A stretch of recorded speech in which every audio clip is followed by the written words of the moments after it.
Shalom Bapak Ibu dan Saudara-saudara yang dikasihi Tuhan. Kebenaran pada saat ini berjudul Tindakan Iman. Sebagai orang beragama, kita sudah sering mendengar dan juga mengucapkan kalimat percaya kepada Tuhan atau beriman kepada Tuhan. Sejatinya, apa dan bagaimana sebenarnya percaya atau beriman kepada Tuhan itu?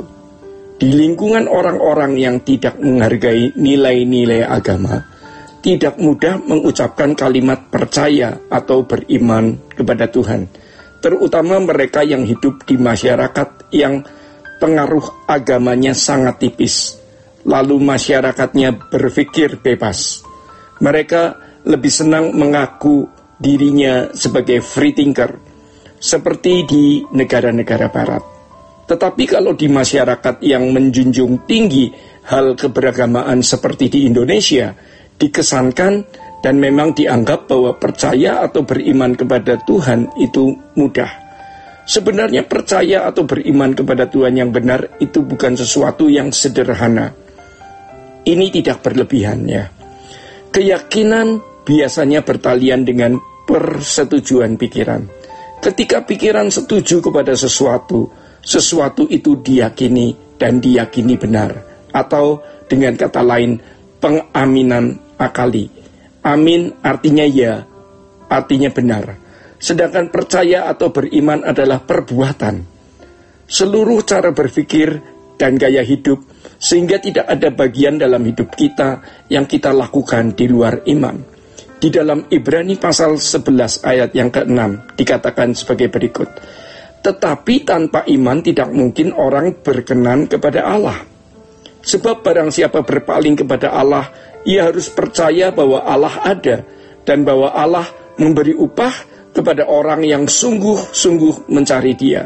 Jikalau kita membaca ayat-ayat berikutnya, ternyata iman itu tindakan.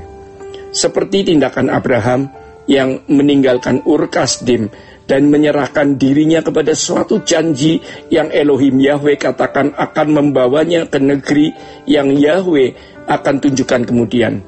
Dan di dalam Roma pasal 14 ayatnya yang ke-23 dikatakan, tetapi barang siapa yang bimbang, kalau ia makan, ia telah dihukum, karena ia tidak melakukannya berdasarkan iman, dan segala sesuatu yang tidak berdasarkan iman adalah dosa.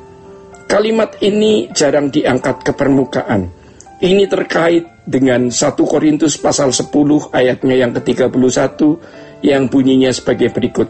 Baik kamu makan atau minum atau melakukan sesuatu yang lain, lakukanlah semua itu untuk kemuliaan Allah. Jadi tindakan iman adalah tindakan untuk kemuliaan Allah. Dalam konteks umat perjanjian baru, apapun yang kita lakukan, baik yang kita pikirkan, yang kita ucapkan, dan yang kita perbuat, jika bukan untuk kemuliaan Allah, itu adalah dosa. Berarti bukan tindakan iman.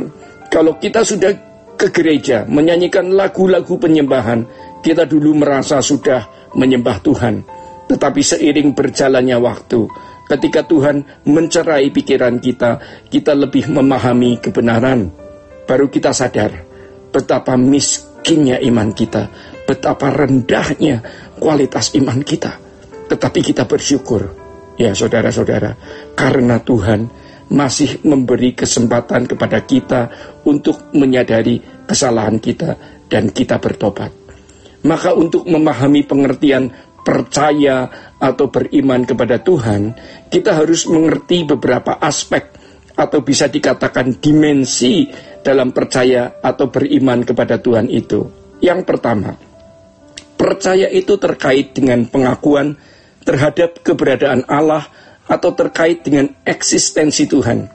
Percaya bahwa Allah itu ada. Dan yang kedua, percaya terkait dengan pengenalan dan penerimaan terhadap pribadinya. Seseorang bisa percaya Allah itu ada, tetapi apakah seseorang mengenal pribadinya dan menerima keberadaan pribadinya itu? Mengenal siapa dan bagaimana Allah, yaitu hakikat, sifat, dan karakter-karakternya. Lalu bagaimana orang percaya atau orang beriman itu seharusnya bersikap terhadap Allah? Atau bagaimana menempatkan diri dengan benar di hadapan Allah dan menempatkan Allah di tempat yang patut atau pantas?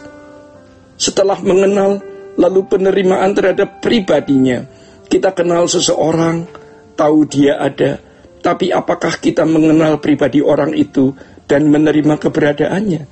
Itu berarti kita harus menempatkan diri dengan benar bagi dia, dan kita menempatkan dia benar sebagaimana seharusnya kita menempatkan orang itu. Kalau itu pribadi manusia, kalau Allah lebih kompleks, karena Allah itu tidak kelihatan, Allah itu besar, tidak terbatas, ya. Dan yang ketiga, percaya kepada keselamatan dalam Yesus Kristus. Percaya di sini terkait dengan pengiringan kita kepada Tuhan.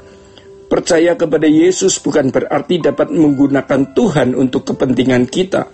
Percaya kepada Tuhan berarti hidup bagi Dia, hidup bagi Tuhan. Artinya harus hidup seperti Dia hidup dan melakukan segala sesuatu yang juga Tuhan Yesus lakukan.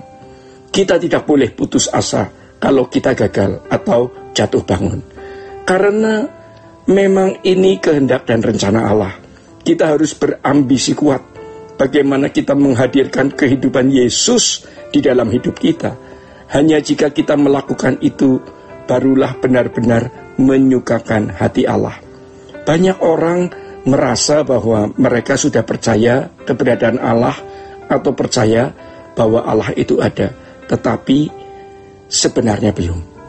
Kita harus jujur melihat diri kita sendiri. Sebab di negara di mana masyarakat yang menghargai agama, orang percaya Allah itu terkesan mudah. Secara teori memang percaya, teis, teoritis, tetapi di dalam praktik hidup itu ateis, praktis. Demikian Bapak Ibu yang dikasihi Tuhan, kebenaran pada saat ini. Tuhan Yesus memberkati. Sola Gracia.